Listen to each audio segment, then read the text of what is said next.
নমস্কাৰ, কি খবৰ আপোনালোকৰ? সকলোৱে চাগে ভালে কুশলে আছে। আজি এটা নতুন ভিডিঅ'লৈ আপোনালোকৰ ওচৰত আহিছোঁ। আহকচোন ভিডিঅ'টো আৰম্ভ কৰোঁ। আজি কিছুদিনৰ পৰা মোবাইলে হওক টিভিয়ে হওক এটা বাতৰি একদম তলপাৰ লগাই আছে। এয়া পংখী সন্দিকৈ বাতৰিটোৱে খুব চালে মানে খুব অন্তৰখন বিষাই যায়, কাৰণ খুব কম বয়সতে এজনী ছোৱালী আমি হেৰালোঁ এনেকুৱা কথা। সেইকাৰণে মই বহুত ভাবিলোঁ ভিডিঅ' এটা বনাওঁ, মোৰ মনৰ ভাৱখিনি মই প্ৰকাশ কৰোঁ, আৰু যিবিলাকৰ ঘৰত ছোৱালী আছে সেই গাৰ্জেনবিলাকক মই অকণমান মোৰ মনৰ ভাৱখিনি তেখেতসকলক ক'বৰ ইচ্ছা কৰিছোঁ, আৰু সেইকাৰণে মই ভাবিলোঁ এয়া ভিডিঅ'টো বনাওঁ আৰু মই অকণমান কথা কৈ লওঁ। কথাটো হ'ল, আমাৰ কিছুমান গাৰ্জেনৰ বহুত দোষ আছে।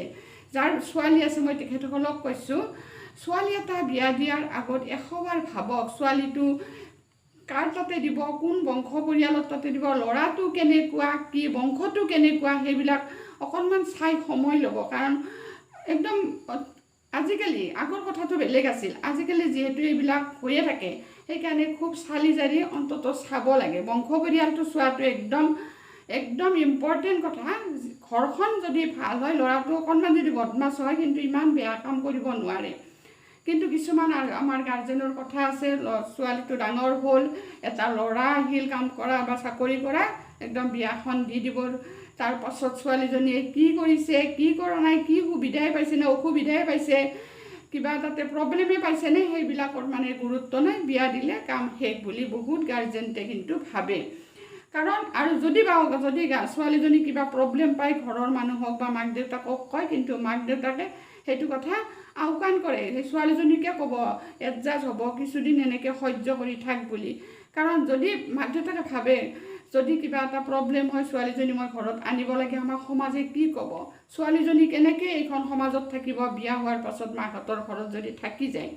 কিন্তু আচলতে সেইটো ভুল কথা। মই সকলো গাৰ্জেণ্টকে কৈছোঁ, যদি কোনোবা এনেকৈ অসুবিধা পায় বা কিবা নিৰ্যাতন হয় শহুৰৰ ঘৰত, যদি আপোনালোকক কয় যে এনেকুৱা তেনেকুৱা হৈছে, তেতিয়াহ'লে আপোনালোকে ছোৱালীজনী ঘৰলৈ আনক, আনি পেলাই তাইৰ একদম মনৰ কথা ভালকৈ বুজি লওক।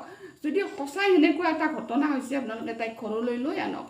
কাৰণ ছোৱালী এজনী একদম মৰিবলৈ এৰি দিব নালাগে নিৰ্যাতন খাই পেলাই সমাজৰ ভয়ত। বহুত গাৰ্জেন আছে সমাজক ভয় কৰি বিয়া দিলোঁ, এতিয়া ছোৱালীজনী আনিলে আমাক সমাজে কি ক'ব, ছোৱালীজনীক ইটিকিং কৰিব, তাইৰ ভৱিষ্যত কি হ'ব। আজিকালি ভৱিষ্যতৰ কথা ভাবিব নালাগে, কাৰণ চব ছোৱালীয়ে শিক্ষিত, কিবা এটা কৰি হ'লেও খাব পাৰিব। কিন্তু সমাজৰ ভয়ত যদি আপোনালোকে ছোৱালীজনীক তিলকৈ শহুৰৰ ঘৰত মৰিব দিয়ে, তাইৰ প্ৰব্লেমবিলাক বুজি নলয়, নিজৰ মাক দেউতাক হৈ কেঁচুৱাৰ পৰা ডাঙৰ কৰি তাইৰ মনৰ কথাখিনি বুজাৰ কাৰণে যদি আপোনালোকে চেষ্টা নকৰে, তেতিয়াহ'লে কেনেকুৱা কথা কওকচোন। বিয়া হোৱাৰ পিছৰ পৰা ছোৱালীজনী নিজৰ মাকহঁতৰ ঘৰখন একদম যেন বেলেগৰে ঘৰ সেনেকুৱা হৈ যায়।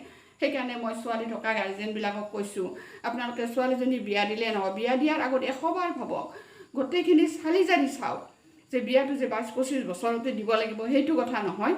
আপোনালোকে চালি জাৰি চাইহে ছোৱালীজনী বিয়া দিয়ক, আৰু বিয়া দিয়াৰ পাছত যদি এনেকুৱা কাৰোবাৰ কণ্ডিশ্যন হয়, তেতিয়াহ'লে ছোৱালীজনীক একদম, যদি এনেকুৱা আপোনালোকে ইংগিত পাইছে, সেই ছোৱালীজনীয়ে যদি কিবা কৈছে আপোনালোকক, তেতিয়াহ'লে আপোনালোকে ছোৱালীজনীক ঘৰত মাতি আনক, আনি তাইৰ একদম মনৰ কথাখিনি বুজ লওক। কাৰণ এজনী ছোৱালী যাৰ হেৰায় তেখেতসকলেই গম পায়। এতিয়া গম পাইছে, সেনেকুৱা পংখী সন্দিকৈ বহুত ওলাব, এনেকৈ তিলকৈ মৰাৰ কাৰণে বহুত ওলাব, বহুত মৃত্যু হ'ব, যদিহে গাৰ্জেনবিলাক আমাৰ সতৰ্ক নহয়। গাৰ্জেনবিলাক সতৰ্ক হওক, কিবা প্ৰব্লেম পালে ছোৱালীজনীক ঘৰতে লৈ আহক, তথাপিতো ছোৱালী এজনীক একদম মৃত্যুৰ ফালে আগবঢ়াই নিদিব। মই সেইখিনিয়ে ক'লোঁ। কাৰণ মোৰ মানে একদম কিবা লাগি আছে, আজিকালি ল'ৰা হওক ছোৱালী হওক একো ধৰিব নোৱাৰি, চবে মানে কোনে কেনেকুৱা একদম ধৰিব নোৱাৰি সহজতে। সেইকাৰণে মই কৈছোঁ, আপোনালোকে যদি এনেকুৱা কাৰোবাৰ যদি এনেকৈ বিয়া দিছে, এনেকুৱা যদি কণ্ডিশ্যন হৈ আছে, ছোৱালীজনীয়ে যদি আপোনালোকক সেনেকুৱা এটা ইংগিত দিছে, তেতিয়াহ'লে আপোনালোকে ছোৱালীজনীৰ মনৰ কথাটো বুজি লওক, তাইক ঘৰলৈ আনক। যদি এনেকুৱা ইংগিত পাইছে, আপোনালোকে ঘৰত লৈ আহক, সমাজৰ কথা ভাবিব বাদ দিয়ক। এতিয়া সমাজে কিছুদিন মানে টিভি মোবাইলত বজাইছে, তাৰপাছত সকলোৱে পাহৰি যাব, বেলেগ এটা বাতৰি অহাৰ পাছত অন্তৰখন খালী হ'ব কাৰণ নিজৰ মাক দেউতাকৰ। সেইকাৰণে মই মাক দেউতাকক কৈছোঁ, ছোৱালীৰ মাক দেউতাকক কৈছোঁ, সৰুৰ পৰাই এনেকৈ ছোৱালীজনী ইমান ডাঙৰ দীঘল কৰি বিয়াৰ পাছতে আপোনালোকে ছোৱালীজনীক অকলে এৰি নিদিব। কাৰণ ছোৱালীজনীৰ মনৰ ভাৱখিনি প্ৰকাশ প্ৰকাশ কৰাৰ লগে লগে আপোনালোকে তাইৰ মনৰ ভাৱখিনি বুজি লওক আৰু যদি সেনেকুৱা ঘটনা হৈছে তাইক লৈ আহক কাৰণ আজিকালি ছোৱালী কিবা এটা কৰি হ'লেও খাব পাৰিব এইখিনি আছে মোৰ মনৰ ভাৱ মোৰ মনটোত একদম উকমুকাই আছিলে মই এইখিনি কথা আপোনালোকৰ লগত শ্বেয়াৰ কৰিবৰ কাৰণে মোৰ খুব বেয়া লাগি আছিল টিভিটো হওক মোবাইলটো খুলিবই নোৱাৰোঁ ছোৱালীজনীক দেখা পাওঁ যদি আপোনালোকে আজিকালি ছোৱালীৰ গাৰ্জেনবিলাক সতৰ্ক নহয় সেনেকুৱা পংখী সন্ধি গৈ আৰু বহুত পংখী সন্ধি কৰি মৃত্যু হ'ব এয়াই আছিল মোৰ ক'বলগীয়া আৰু মোৰ হতে কাৰ মতামত মিলি আপোনালোকে কমেণ্ট বক্সত জনাব আৰু আজিৰ ভিডিঅ'টো আছিলে এইখিনিয়ে যদি ভিডিঅ'টো চাই ভাল পালে তেতিয়াহ'লে লাইক কমেণ্ট আৰু শ্বেয়াৰ কৰিব আৰু যদি মোৰ চেনেলটোত নতুনকৈ আহিছে প্লিজ ছাবস্ক্ৰাইব কৰিব কাৰণ নতুন নতুন ভিডিঅ' দিয়াৰ কাৰণে মই সদায় চেষ্টা কৰি যাম আজিলৈ আহিছোঁ নমস্কাৰ সকলোৱে ভালে থাকক সুস্থ থাকক আৰু মই মোৰ ফালৰ পৰা পংখী সন্দিকৰ আত্মাই যাতে সদগতি লাভ কৰে এই ভগৱানৰ ওচৰত প্ৰাৰ্থনা জনাইছোঁ আজিলৈ আহিছোঁ নমস্কাৰ